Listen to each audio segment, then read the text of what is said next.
January 7th, 1945. Supreme Allied Commander Dwight Eisenhower sat in his headquarters reading a transcript of the press conference Bernard Montgomery had just given. His hands were shaking, not from fear, but from rage. Montgomery had just told the world press that he had saved the American Army during the Battle of the Bulge. The British Field Marshal described how he had arrived to find the Americans in disarray, confusion everywhere, and how he had personally taken command and organized the defense that stopped the German offensive. Montgomery made it sound like American generals had panicked, American soldiers had broken, and only British leadership had prevented complete disaster. Every word was an insult. Every claim was a lie. Eisenhower had been Supreme Allied Commander since 1943. He had commanded the invasion of North Africa, the invasion of Sicily, the D-Day landings at Normandy. He had coordinated armies from multiple nations, balanced egos of generals from different countries, kept Stalin, Churchill, and Roosevelt all reasonably satisfied. He had managed the most complex military operation in human history. And now his subordinate, British Field Marshal Bernard Law Montgomery, had just publicly humiliated him and the American Army. Montgomery had stood in front of reporters and claimed credit for victories won by American blood. He had implied that without British intervention, the Americans would have lost the Battle of the Bulge and possibly the entire war. The press conference wasn't a mistake. It wasn't a misunderstanding. Montgomery knew exactly what he was doing. He was positioning himself as the savior of the Western Front, the military genius who had rescued incompetent Americans from their own failures. Eisenhower put down the transcript and picked up the phone. He needed to talk to his senior American commanders immediately. Because if he didn't do something about Montgomery right now, those commanders were going to resign. And if they resigned, the alliance would collapse, and the war might be lost anyway. This was the moment Dwight Eisenhower discovered that being Supreme Allied Commander meant having authority over everyone except the one subordinate who needed to be fired most. October 1942.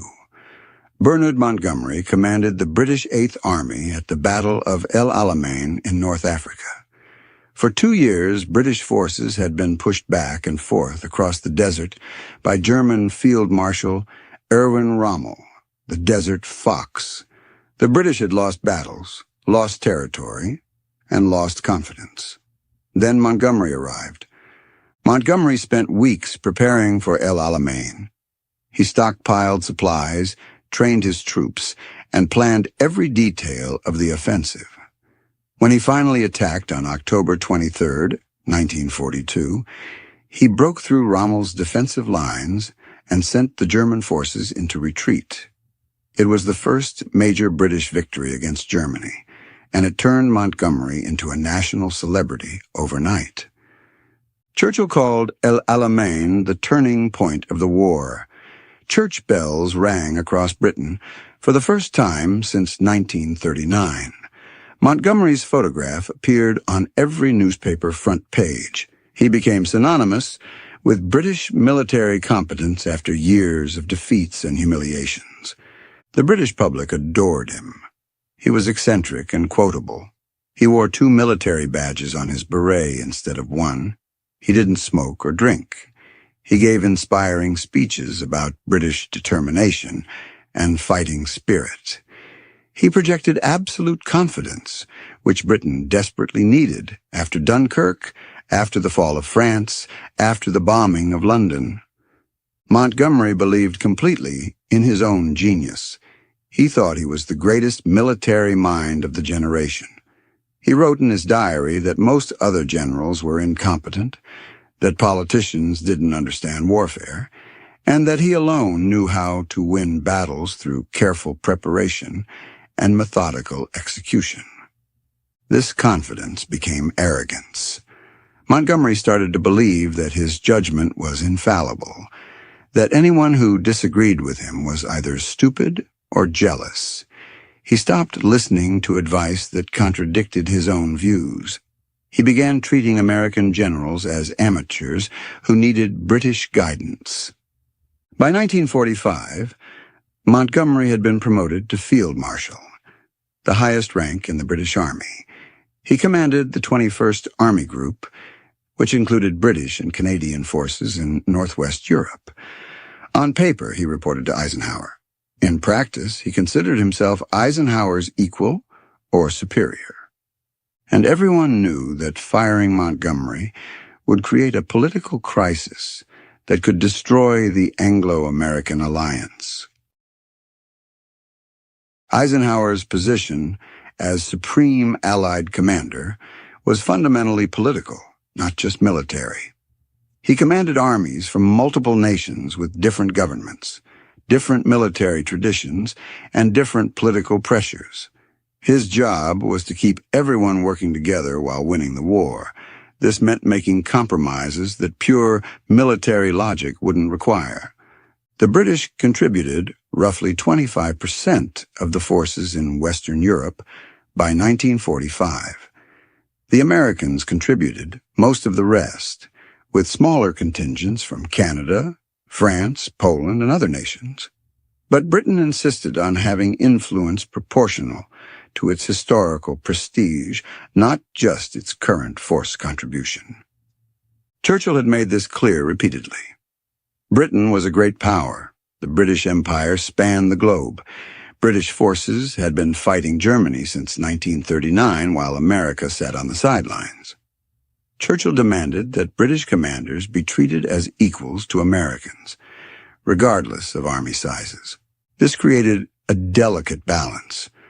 Eisenhower had to show proper respect for British contributions and British commanders, even when military efficiency suggested concentrating authority with American generals who led larger forces.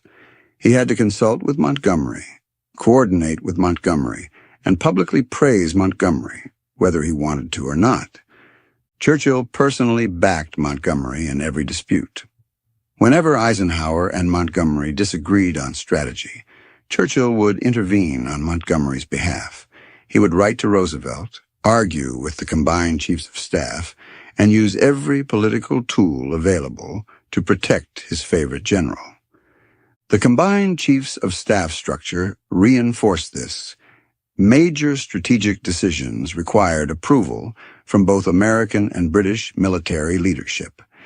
If Eisenhower fired Montgomery without Churchill's approval, Churchill could appeal to Roosevelt and the combined chiefs, turning a military personnel decision into an international diplomatic crisis. Roosevelt had made clear to Eisenhower that maintaining the alliance mattered more than military perfectionism. The Americans and British had to stay united to defeat Germany and then confront the Soviet Union. Personal disputes between generals couldn't be allowed to fracture that unity. Eisenhower's orders were to win the war while keeping Churchill happy. So even though Eisenhower was Supreme Allied Commander with theoretical authority over all forces, he couldn't exercise that authority freely when it came to Montgomery. Firing the British national hero would offend Churchill, anger the British public, and potentially cause political problems that could harm the war effort more than Montgomery's continued presence. Eisenhower understood this from the beginning. He told his staff that he had to get along with Montgomery, whether he liked him or not. He said the alliance mattered more than his personal feelings. He would smile at Montgomery's arrogance, tolerate Montgomery's insubordination, and find ways to work around Montgomery's obstruction. But there were limits to what any commander could tolerate, and Montgomery kept pushing past those limits. Montgomery's relationship with Eisenhower and other Allied commanders followed a consistent pattern. Montgomery would demand resources for his operations, receive those resources, fail to achieve his objectives, blame everyone else for the failure, and then demand even more resources for his next plan. In September 1944, Montgomery proposed Operation Market Garden. The plan was to drop 3 airborne divisions behind German lines in the Netherlands, capture a series of bridges, and create a corridor through which British armored forces could advance into Germany. Montgomery promised it would end the war by Christmas. Eisenhower had serious doubts. Intelligence reports indicated stronger German resistance in the area than Montgomery acknowledged. The plan relied on capturing and holding a single highway while surrounded by enemy forces. If any one bridge wasn't captured quickly, the entire operation would fail. But Montgomery insisted. He argued that a concentrated thrust into Germany under British command was better than Eisenhower's broad front strategy. He said he needed absolute priority for supplies and resources. He threatened to appeal to Churchill if Eisenhower didn't approve. Eisenhower approved the operation. He diverted supplies from American armies to support Montgomery. 3 American airborne divisions were placed under Montgomery's command. The entire Allied Air Force was dedicated to supporting Market Garden for over a week. By September 25th, Market Garden had collapsed. Over 17,000 casualties. The British 1st Airborne Division was effectively destroyed as a fighting force, and the war would not end by Christmas. Montgomery's response to this disaster was to blame everyone except himself. He blamed the weather for delaying air support. He blamed American generals for not sending enough supplies. He blamed intelligence officers for not predicting German strength accurately. He even blamed the Dutch resistance for providing inadequate information. What Montgomery didn't do was accept responsibility for designing an operation that put 3 divisions into an untenable position. He didn't acknowledge that his promise of ending the war by Christmas had been unrealistic fantasy. He didn't apologize to the families of the 17,000 men who died or were captured. Instead, Montgomery immediately began planning his next operation and demanding resources for it. He wanted priority for supplies to cross the Rhine River. He wanted American divisions transferred to his command. He wanted Eisenhower to abandon the broad front strategy and concentrate all forces under Montgomery's direction for a single thrust into Germany. Eisenhower refused. The broad front strategy would continue. Multiple armies would advance into Germany along different routes, preventing the Germans from concentrating their forces. Montgomery would command his sector, but he wouldn't control American armies or receive unlimited resources. Montgomery protested to Churchill. He wrote letters questioning Eisenhower's competence. He gave interviews suggesting that British military experience was superior to American enthusiasm. He positioned himself as the prophet, warning against strategic mistakes that would prolong the war. And Eisenhower tolerated this because firing Montgomery would create an international incident. So he worked around Montgomery, gave him enough resources to keep Churchill satisfied, and tried to minimize the damage Montgomery's ego and ambition could cause. Then came December 1944, and the German counteroffensive that would become known as the Battle of the Bulge. On December 16th, 1944, Germany launched its last major offensive of the war in Western Europe. Over 200,000 German troops attacked through the Ardennes forest in Belgium, hitting a weakly defended sector of the American line. The Germans achieved complete surprise, broke through American positions, and created a bulge in the Allied front line that gave the battle its name. The attack was Hitler's desperate gamble to split the Allied armies, capture the port of Antwerp, and force the British and Americans to negotiate a separate peace. It had almost no chance of succeeding. but it could buy Germany time and inflict heavy casualties on the Allies. American forces in the Ardennes were caught off guard but fought desperately to slow the German advance. The 101st Airborne Division held the critical road junction at Bastogne despite being surrounded. Other American units conducted fighting retreats, establishing new defensive lines and calling for reinforcements. Eisenhower reacted quickly. He sent the 82nd and 101st Airborne Divisions to hold key positions. He redirected Patton's Third Army to attack the German flank from the south. He pulled divisions from quiet sectors and rushed them to the battle area. Within days, American forces had stabilized the situation and begun counterattacking. The American command structure in the northern sector of the Bulge became complicated. The German offensive had split American forces into two groups, with communication difficulties between them.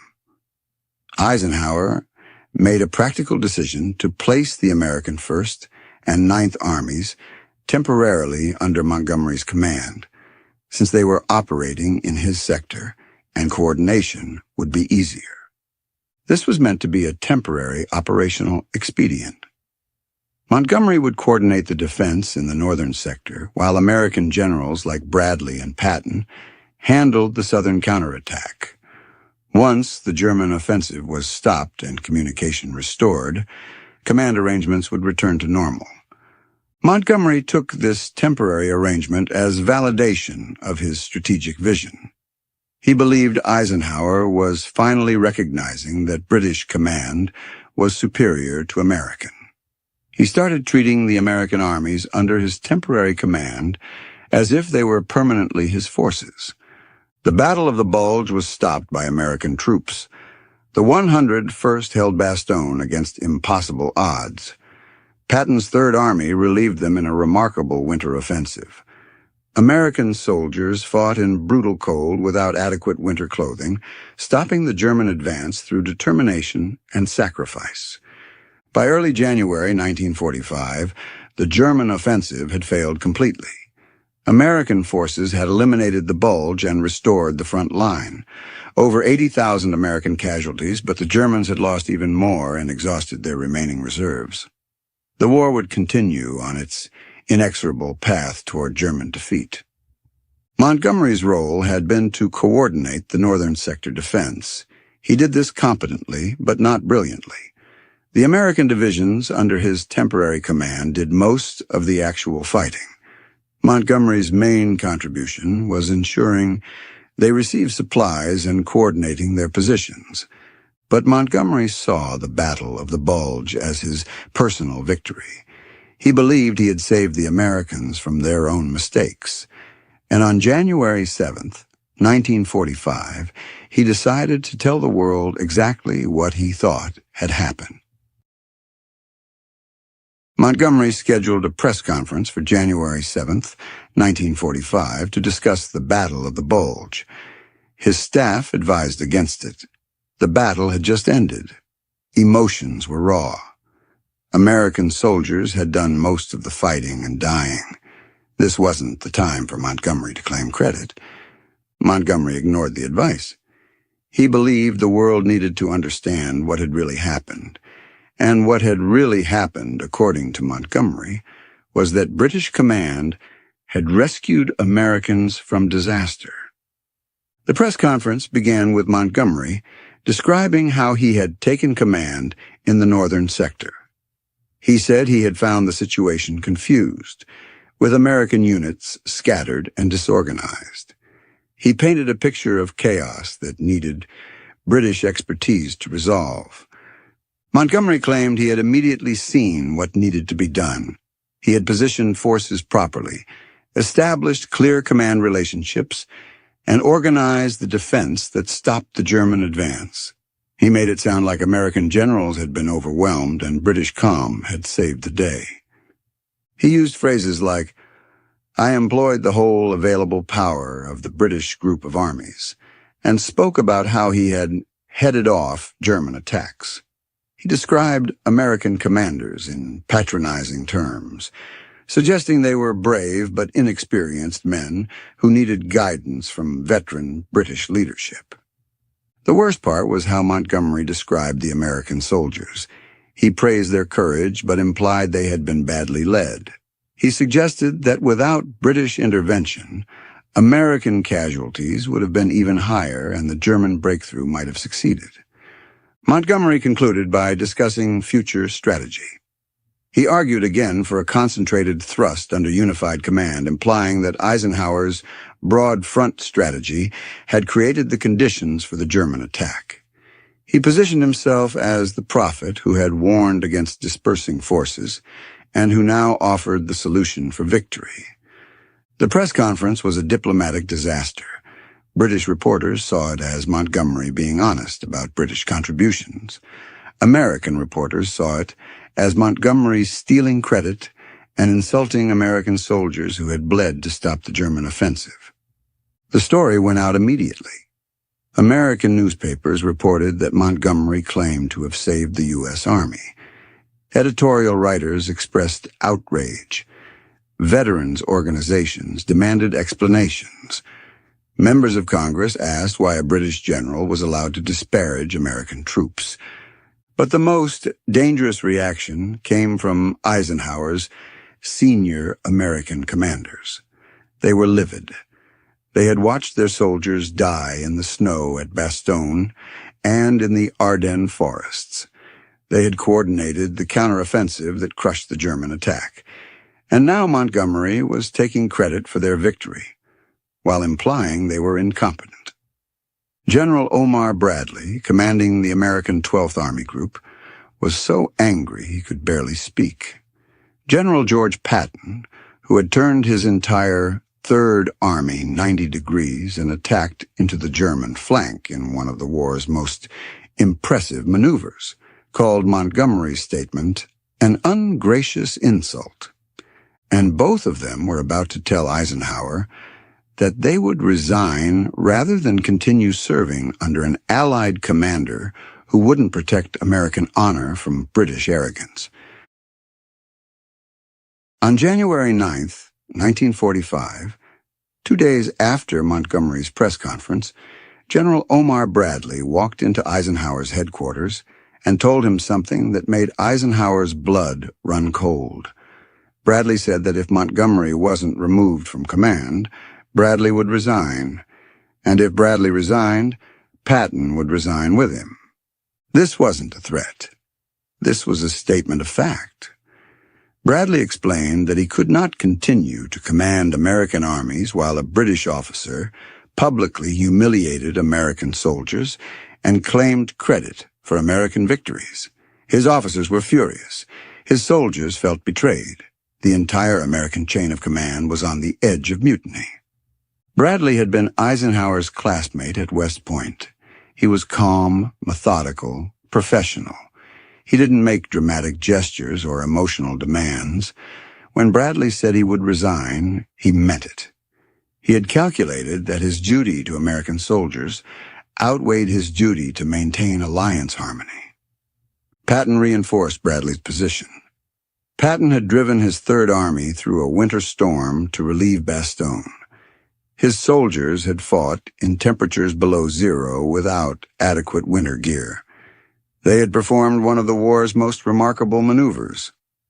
And Montgomery had just told the world press that American forces needed British rescue. Patton put it bluntly to Eisenhower. Montgomery's press conference was an insult that could not be tolerated. American soldiers wouldn't fight effectively under commanders who allowed them to be slandered. The alliance might be important, but so was American pride and American honor. Something had to give. Eisenhower understood immediately what was happening. His two senior field commanders, the men who led millions of American soldiers, were telling him they would rather end their careers than serve under current conditions. If they resigned, other American generals would follow. The American Army would effectively rebel against Allied command structure. This put Eisenhower in an impossible position. If he sided with Bradley and Patton, he would have to fire Montgomery. which would outrage Churchill and possibly fracture the alliance. If he sided with Montgomery and refused to act, Bradley and Patton would resign, which would fracture the American command structure and possibly force Eisenhower's own removal. Eisenhower tried to find middle ground. He could issue a statement clarifying American contributions to the Battle of the Bulge victory. He could privately reprimand Montgomery. He could ensure future command arrangements kept Montgomery away from American forces. Bradley and Patton said that wasn't enough. Montgomery had publicly humiliated American soldiers.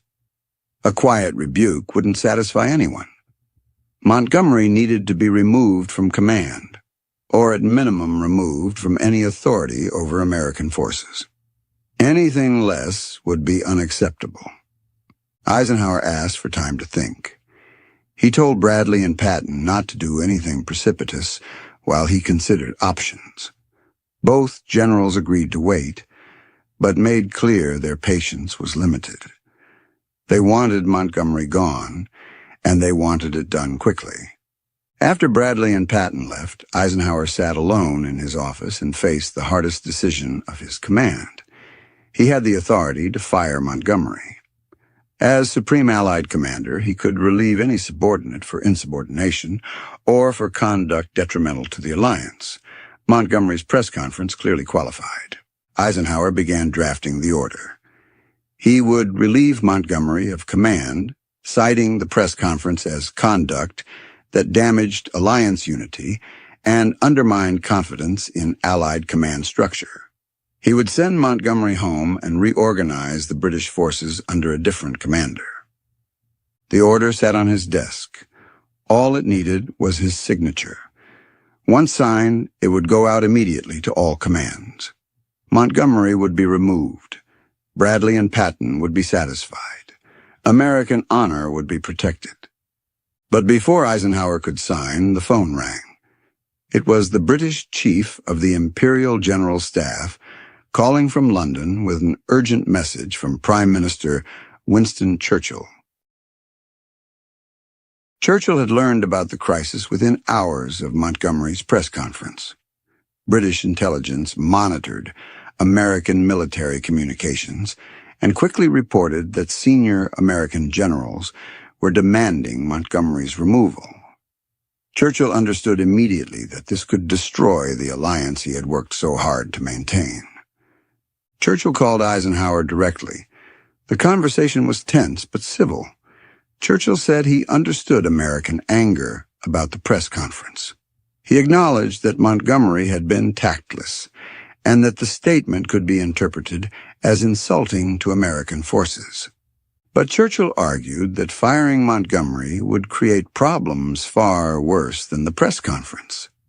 Montgomery was Britain's most visible military leader. Removing him would be seen as America forcing Britain to sacrifice its best general to satisfy American pride. British public opinion would turn against the alliance. Churchill made clear that if Eisenhower fired Montgomery, he would have no choice but to defend Montgomery publicly. He would have to tell the British people that Montgomery was removed despite his battlefield successes. He would have to explain that American political pressure overrode military merit. This would damage Anglo-American relations badly. Eisenhower listened and then made his own position clear. American generals were ready to resign. American soldiers felt insulted. The American public was outraged. Eisenhower couldn't ignore these pressures any more than Churchill could ignore British opinion. Something had to change. Churchill proposed a solution. What if Montgomery apologized? Not a public apology that would humiliate him, but a private letter to Eisenhower and to American commanders, acknowledging that the press conference had been misinterpreted and expressing regret for any offense given. Would that satisfy American honor while avoiding the political crisis that firing Montgomery would create? Eisenhower said he would consult with Bradley and Patton. He couldn't promise the apology would be enough. Montgomery had crossed the line, and trust was broken. But he would present Churchill's proposal to the American commanders and see if they would accept it. After hanging up with Churchill, Eisenhower called in his chief of staff and explained the situation. The draft order relieving Montgomery still sat on the desk. Eisenhower hadn't signed it yet, but he hadn't canceled it either. He was waiting to see if Churchill's solution could work. But Churchill had one more move to make. He contacted Montgomery's chief of staff, Major General Francis de Guingand, and told him to fly to Montgomery's headquarters immediately. De Guingand needed to make Montgomery understand how close he was to being fired, and he needed to convince Montgomery to write the apology that might save his career. Major General Francis de Guingand arrived at Montgomery's headquarters on January 10th with an urgent message. Montgomery greeted him casually, unaware of the crisis.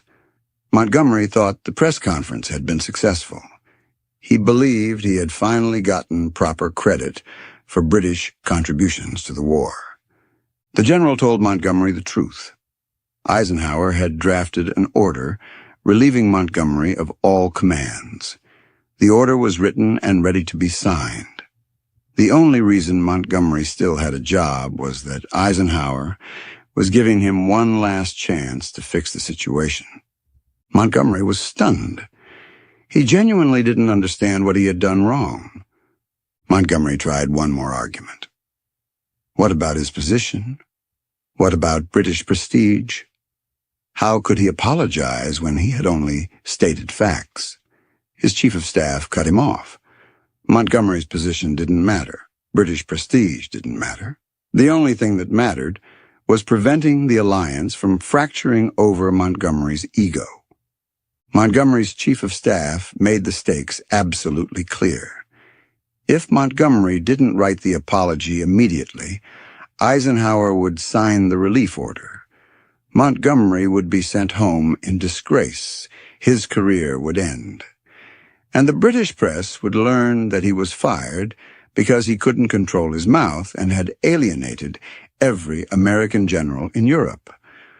Alternatively, Montgomery could write a gracious letter expressing regret, acknowledge that the press conference had been misunderstood, and promise better coordination with American commanders in the future. This would allow everyone to move forward. Montgomery would keep his command. The alliance would survive, and Montgomery might actually learn something about diplomacy. Montgomery listened with growing realization. He had always believed his military genius made him indispensable. He thought he was too valuable to fire, too important to the war effort. Now he was being told that Eisenhower was perfectly willing to fire him and accept the political consequences. Montgomery understood something else. His chief of staff wasn't exaggerating. De Guingand was his most loyal subordinate and closest friend. If the general said Montgomery was about to be fired, it was true. If he said the only solution was an apology, there was no alternative. Montgomery sat down and began writing. The letter was difficult for him. He had never been good at admitting mistakes or accepting criticism. His entire career had been built on absolute confidence in his own judgment. Apologizing felt like surrendering his principles, but his chief of staff stood over him and edited every line. The letter had to be sincere, had to acknowledge American sensitivities, and had to give Eisenhower a way to accept it without losing face. After several drafts, Montgomery produced a letter that the general approved. The letter expressed deep regret that the press conference had caused misunderstanding. Montgomery acknowledged that his remarks might have been interpreted as failing to give proper credit to American forces. He praised the courage and determination of American soldiers during the Battle of the Bulge. He pledged full cooperation with Eisenhower and American commanders going forward.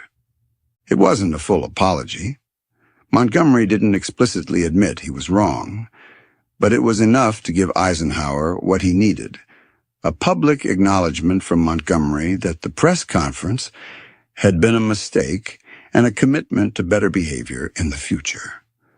Montgomery's chief of staff took the letter and flew immediately back to Eisenhower's headquarters. He delivered it personally and urged Eisenhower to accept it. The alliance needed this crisis to end. Both American and British forces needed their commanders focused on defeating Germany, not fighting each other. Eisenhower read the letter. He showed it to Bradley and Patton. The question now was whether this carefully worded semi-apology would satisfy the American generals who had demanded Montgomery's removal. Eisenhower called Bradley and Patton to his headquarters and showed them Montgomery's letter. He asked them directly whether this was sufficient or whether they still insisted on Montgomery's removal. The relief order was still on his desk. He could sign it if they wanted. Bradley read the letter carefully. He noted what Montgomery had said and what he hadn't said.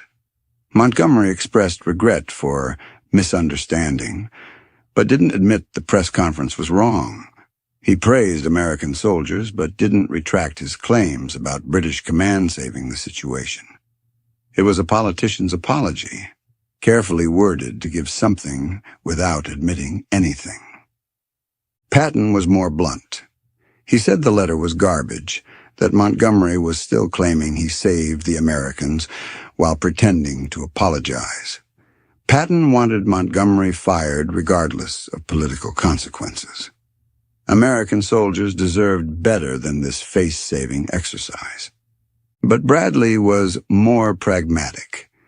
He recognized the political reality Eisenhower faced. Firing Montgomery would create an enormous crisis with Churchill and the British government. It might damage the alliance at a critical moment in the war. The letter, inadequate as it was, gave Eisenhower something to work with. Bradley told Eisenhower that he would accept the apology on one condition. Montgomery had to understand that his temporary command of American forces during the Bulge was over. American armies would return to American command immediately. Montgomery would have no authority over American troops going forward. If Eisenhower could ensure that, Bradley would withdraw his resignation threat. Patton reluctantly agreed.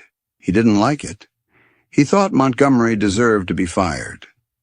But he recognized that Bradley was giving Eisenhower a way out of an impossible situation. Patton would go along with it, but he made clear he never wanted to serve under Montgomery's command again. Eisenhower took the relief order from his desk and tore it up. He told Bradley and Patton that American forces would return to American command immediately. Montgomery would have no operational authority over American armies. Future strategy would be decided by Eisenhower with input from American commanders, and Montgomery would have to accept those decisions without appeal to Churchill. Eisenhower then called Montgomery and accepted the apology. The conversation was cold and professional. Eisenhower made clear that Montgomery's behavior had damaged trust, and that future cooperation would be strictly limited to military necessity. Montgomery's days of having Churchill's backing for strategic arguments were over. Montgomery tried to defend himself, tried to explain that the press conference had been misunderstood. Eisenhower cut him off. The discussion was closed. Montgomery had apologized. Eisenhower had accepted. And now they would both move forward with winning the war. Anything else Montgomery wanted to say, he could save for his memoirs. The crisis was over. Montgomery remained in command. Bradley and Patton withdrew their resignation threats. The alliance survived. But something fundamental had changed in the command relationships. Eisenhower had learned that Montgomery's political protection had limits. Churchill would defend Montgomery up to a point, but even Churchill couldn't protect Montgomery from consequences if Montgomery pushed too far, and Montgomery had come within one signature of being fired. Montgomery had learned that his military reputation didn't make him untouchable. Eisenhower had been willing to fire him despite political consequences. Only Churchill's intervention and a warning from his own chief of staff had saved Montgomery's career. He would never again have quite the same confidence that his position was secure. But the cost of keeping Montgomery was significant. American generals had lost respect for Allied command structure. They had seen Eisenhower forced to accept an inadequate apology because firing Montgomery would be politically difficult. This created resentment that would affect operations for the rest of the war. And the fundamental problem remained. Eisenhower still had a subordinate he couldn't trust, couldn't control, and couldn't remove without creating a political crisis. The war would continue with this weakness built into Allied command structure. Germany surrendered on May 7, 1945. The war in Europe was over. Montgomery accepted the surrender in his sector and posed for the cameras. British newspapers celebrated him as the architect of victory. To the public, the alliance looked perfect. Behind closed doors, the truth was different. Eisenhower gave Montgomery public credit, but privately, he was relieved he would never have to command him again. Montgomery went to his grave believing his strategic vision had been correct all along. He wrote memoirs claiming that if Eisenhower had only listened to him, the war would have ended in 1944. History proved otherwise. German generals interviewed after the war confirmed that Eisenhower's broad front strategy prevented them from concentrating their defenses. Military historians concluded that Montgomery's single thrust proposals were logistically impossible. Eisenhower had been right about strategy, but he'd been trapped when it came to personnel. So why couldn't Eisenhower fire Montgomery when the order was sitting on his desk just one signature away? Because the political cost was too high. Churchill would have fought it. The alliance might have fractured. The Cold War partnership could have been damaged before it began. Eisenhower chose alliance unity over American honor. He chose to manage the problem instead of solving it. He tore up the relief order and focused on winning the war despite Montgomery, not because of him. Whether that was wisdom or weakness depends on what you think matters more. Winning the political game or standing up for your people when they've been insulted. 6 years later, President Harry Truman would fire General Douglas MacArthur for insubordination, proving that sometimes a general can be removed regardless of the political cost. Eisenhower made the opposite calculation. Different wars, different choices. The alliance survived. Germany was defeated. Montgomery kept his command and his fame, and Eisenhower lived with the decision he'd made. Eisenhower couldn't fire Montgomery, and in the end, he chose not to.